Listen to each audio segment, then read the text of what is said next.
Chandur railway येथील श्री मनाला गुप्ता विद्यालयामध्ये वारकरी परंपरेचा उत्साह.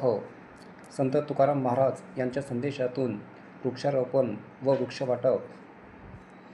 चांदूर रेल्वे येथील श्री मनालाल गुप्ता विद्यालयामध्ये आषाढी एकादशीचे औचित्य साधून विविध शैक्षणिक व सांस्कृतिक कार्यक्रमाचे उत्साहामध्ये आयोजन करण्यात आले.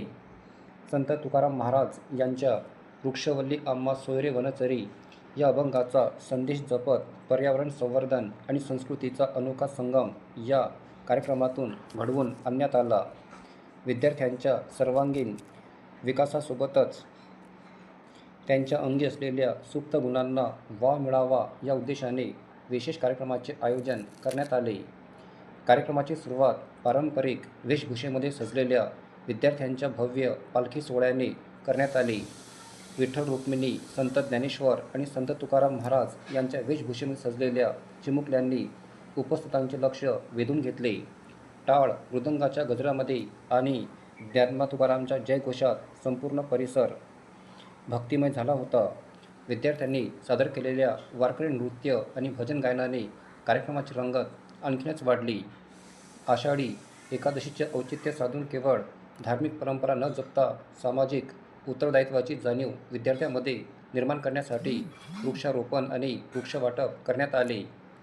निसर्ग संवर्धनाचा संदेश देत विद्यार्थ्यांनी वृक्षाचे संगोपन करण्याची शपथ घेतली.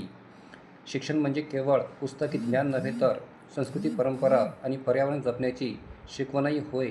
अशा उपक्रमामुळे विद्यार्थ्यांच्या सुप्त गुणांना वाव मिळून त्यांच्या व्यक्तिमत्त्वाचा आणि सर्वांगीण विकासाला चालना मिळते असा संदेश यावेळी देण्यात आला.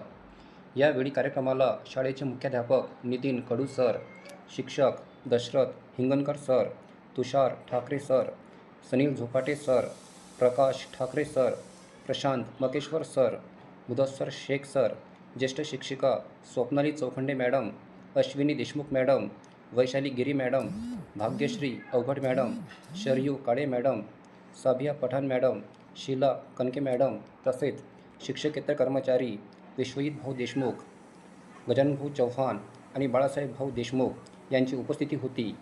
विद्यार्थी आणि पालक मोठ्या संख्येने या कार्यक्रमामध्ये सहभागी झाले होते. विद्यार्थ्यांनी उत्स्फूर्त सहभाग घेत हा सोहळा उत्साहामध्ये साजरा केला.